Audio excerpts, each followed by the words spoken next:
Are you a singer? Do you want to start recording your vocals in a clean and professional way?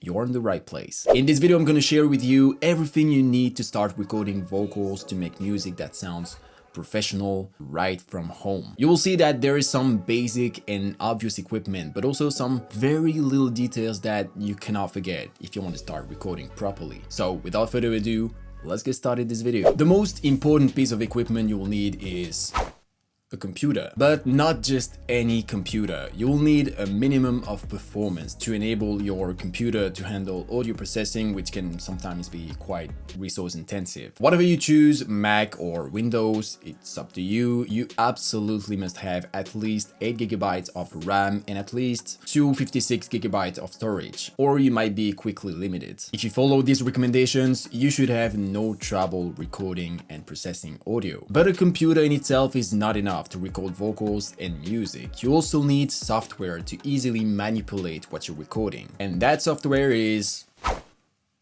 a DAW, for Digital Audio Workstation. A DAW is a software designed to process audio by letting the user blend different tracks together thanks to audio plugins and different features dedicated to mixing, recording, composition, or music production in general. Even if I know for a beginner it might look complicated with all the different features and tools you might not be familiar with, keep in mind though that without a DAW you probably won't go very far. But no worries, most popular DAWs of the market have intro, starter, or light versions that generally doesn't cost a lot of money, which allows you to try different options and potentially upgrade later on. If you want to make sure to choose the right DAW, you can check out this video where I talk about all the different parameters you need to take into account to make the right choice. The second thing you will need in your equipment is a microphone. The microphone is a tool that will allow you to transform the acoustic energy into an electrical signal. There are many types of microphones on today's market: condenser, dynamic, ribbon, tube, but the most suitable type of microphone for vocal recording, at least in the home studio world, is the condenser mic. This type of microphone will generally give you something bright, precise, and warm.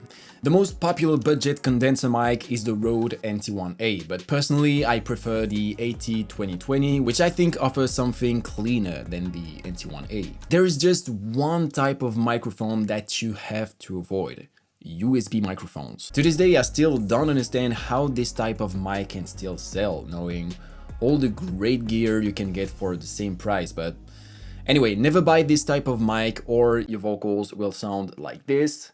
And that's not cool. The next piece of equipment is a pop filter. This tool might seem useless and not essential in your equipment, but if you don't get a pop filter, all the plosive that comes out of your mouth, like the P and the P, will produce a very ugly boom boom in your recordings. But if you put a pop filter between your mouth and your condenser mic, like it's the case right now, then all the plosives will be gone. It's as simple as that. The next piece of equipment you will need is an XLR cable. An XLR is a type of cable used to transport audio from a point A to a point B without audio loss and with protection against all form of interference. If you want to keep everything picked up by your microphone unchanged, I recommend you avoid choosing a cable that's too cheap, as it could potentially damage the audio signal and lose precision. Also, in terms of length, I would advise you to choose one that's at least twice the distance between where you potentially place your microphone and your desk, because a cable hanging in the air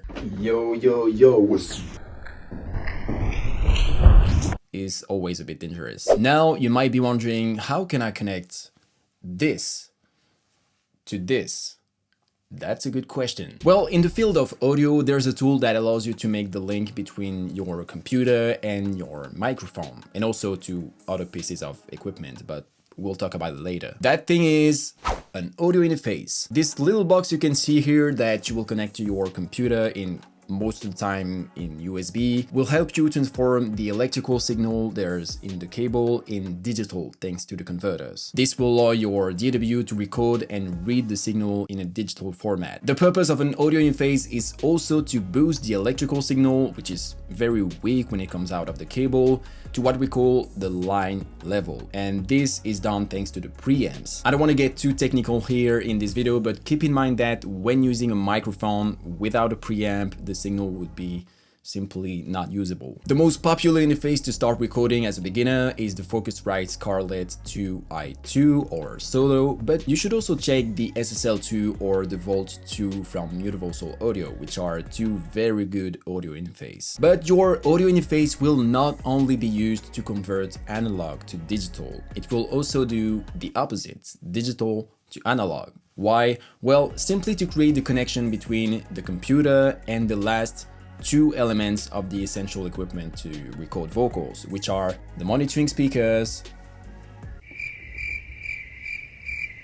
and a pair of headphones. The headphones are clearly the most important of the two because it will allow you to play the music in your ears while you record your vocals without the microphone picking up the instrumental playing at the same time. When it comes to headphones, I think the ultimate choice is clearly the Beyerdynamic DT770, which will give you a precise, bright and warm sound while remaining super affordable. The pair of monitoring speakers is not as essential because you could use your headphones to process your music after the recording stage, but I think speakers are still important because it will allow you to enjoy a more lively sound and also to share the experience with other people in the room if you plan to work with friends in your future home studio. My best recommendations are the Yamaha HS5 and the Adam Audio T5V. I'll let you choose the one you prefer. I almost forgot an essential piece of the equipment: a mic stand. Without a microphone stand, you will have to hold your mic in your hand, which will produce huge handling noise, and you will also vary the distance between your mic and your mouth, which will be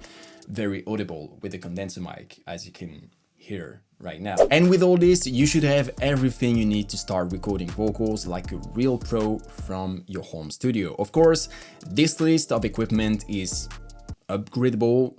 I don't know if this word even exists, but it's a very solid base to start. Last piece of advice: if you're a beginner, don't be attracted by more expensive gear, because it wouldn't bring what you actually need. Don't forget that all the tools I've talked about in this video are in the description. Before you leave, make sure you leave me a thumbs up and hit the subscribe button to learn more on music production.